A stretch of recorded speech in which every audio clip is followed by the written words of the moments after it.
राहुल गांधी ने लोकसभा अध्यक्ष ओम बिरला को पत्र लिखकर राष्ट्रीय सुरक्षा पर बोलने की अनुमति न मिलने पर विरोध जताया है। उन्होंने इसे भारतीय लोकतंत्र पर धब्बा बताया। राहुल ने कहा कि राष्ट्रपति के अभिभाषण पर चर्चा के दौरान उन्हें चीनी घुसपैठ जैसे गंभीर मुद्दे पर बोलने से रोका गया, जो संसदीय परंपराओं के खिलाफ है। उन्होंने स्पीकर की निष्पक्ष भूमिका पर भी सवाल उठाए, इसे लोकतांत्रिक अधिकारों का हनन बताया। सुप्रीम कोर्ट ने मंगलवार को वैवाहिक पोर्टल शादी.com के संस्थापक अनुपम मित्तल को बड़ी राहत दी है। कोर्ट ने धोखाधड़ी के मामले में मित्तल और 2 अन्य आरोपितों को अगले 2 सप्ताह तक गिरफ्तारी से सुरक्षा प्रदान की है।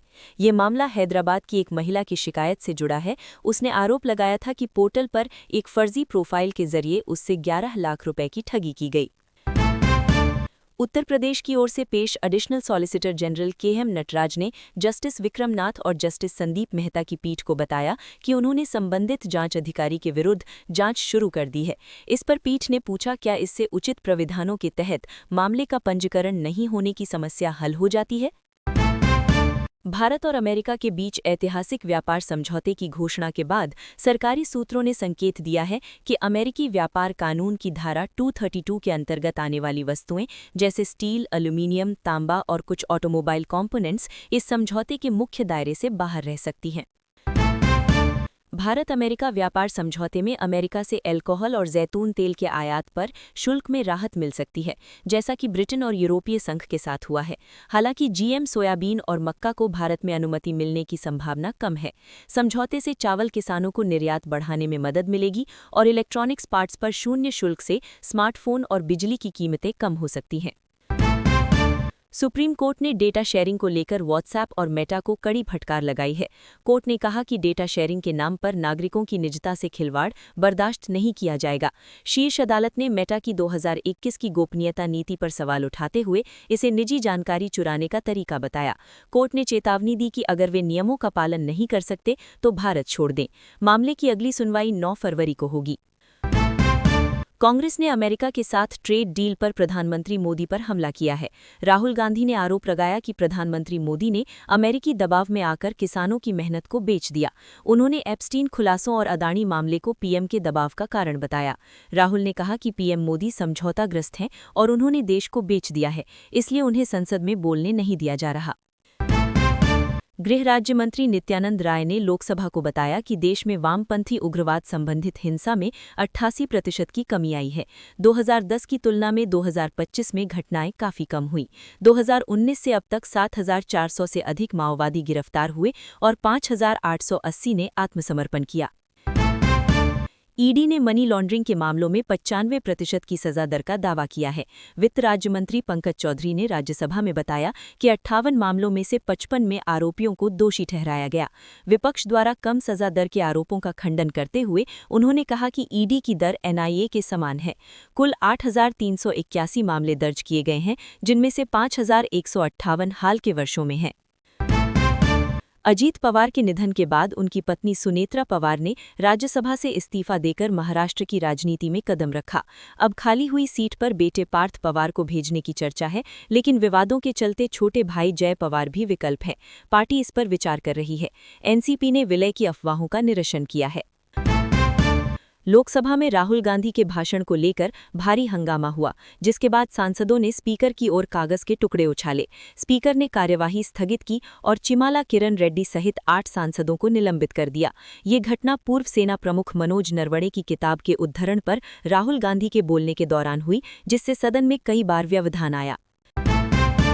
दिल्ली में हुई मणिपुर लेजिस्लेटिव पार्टी की बैठक में बीजेपी नेता यूमनाम खेमचंद सिंह को विधायक दल का नेता चुना गया है। वे मेतेई समुदाय से आते हैं और सिंगजामेई विधानसभा क्षेत्र से विधायक हैं। खबर के अनुसार उन्हें मणिपुर का अगला मुख्यमंत्री बनाया जा सकता है। केंद्रीय मंत्री पीयूष गोयल ने भारत अमेरिका के बीच बहुत अच्छी ट्रेड डील की घोषणा की। उन्होंने बताया कि अमेरिकी राष्ट्रपति ट्रंप और पीएम मोदी की बातचीत के बाद भारतीय उत्पादों पर टैरिफ 25% से घटाकर 18% कर दिया गया है। गोयल ने विपक्ष के संसद में व्यवहार की भी निंदा की। विदेश मंत्री जयशंकर भी अमेरिका में महत्वपूर्ण खनिज मंत्री स्तरीय बैठक में भाग ले रहे हैं। केरल विधानसभा में सबरीमाला सोने की चोरी मामले पर भारी हंगामा हुआ। कांग्रेस विधायक ने अध्यक्ष की कुर्सी पर चढ़ने की कोशिश की, जिससे कार्यवाही स्थगित करनी पड़ी। महाराष्ट्र के पूर्व उप मुख्यमंत्री अजीत पवार के अंतिम संस्कार के दौरान बारामती में चोरों ने 15 लोगों की सोने की चेन चुरा ली, जिनकी कीमत 25 से 30 लाख रुपए थी। 8000 पुलिसकर्मियों की तैनाती के बावजूद हुई इस घटना ने सुरक्षा व्यवस्था पर सवाल उठाए हैं। पुलिस ने 7 चोरों को गिरफ्तार कर 20 लाख रुपए का सामान बरामद किया है। प्रवर्तन निदेशालय ईडी ने पश्चिम बंगाल में कोयला तस्करी मामले में 3 फरवरी 2026 को बड़ी कार्रवाई की। कोलकाता, दुर्गापुर, आसनसोल सहित 9 स्थानों पर तलाशी अभियान चलाया गया।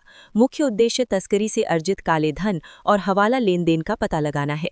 दुर्गापुर में अवैध बालू खनन से जुड़े कारोबारियों के ठिकानों पर छापे मारे गए, जहां फर्जी चालानों का उपयोग कर अकूत संपत्ति बनाने का संदेह है। महत्वपूर्ण दस्तावेज जब्त किए गए हैं।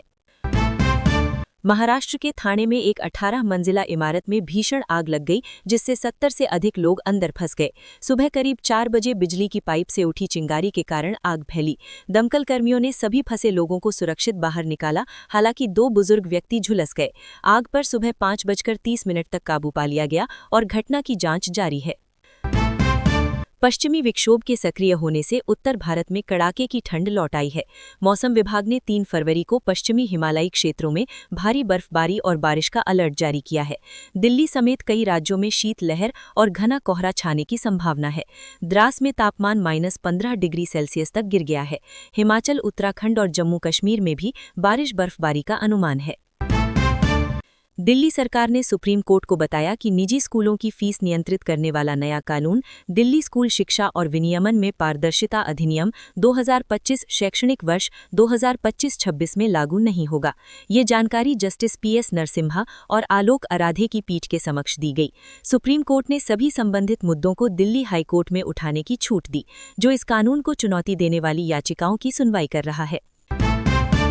रेल मंत्री अश्विनी वैष्णव ने बताया कि आम बजट में रेल ढांचे में सुधार के गंभीर प्रयास किए गए हैं। तमिलनाडु और केरल को इसका बड़ा फायदा मिलेगा, जहां रेल बजट में उल्लेखनीय वृद्धि हुई है। तमिलनाडु का बजट 2014 के 879 करोड़ रुपए से बढ़कर 7,611 करोड़ रुपए प्रस्तावित है, जबकि केरल को 3,795 करोड़ रुपए आवंटित किए गए हैं। राष्ट्रपति ट्रंप द्वारा भारत अमेरिका व्यापार समझौते की घोषणा का राजनीति और उद्योग जगत ने स्वागत किया है। इस समझौते से अमेरिका ने भारत पर टैरिफ घटाकर 18% कर दिया है।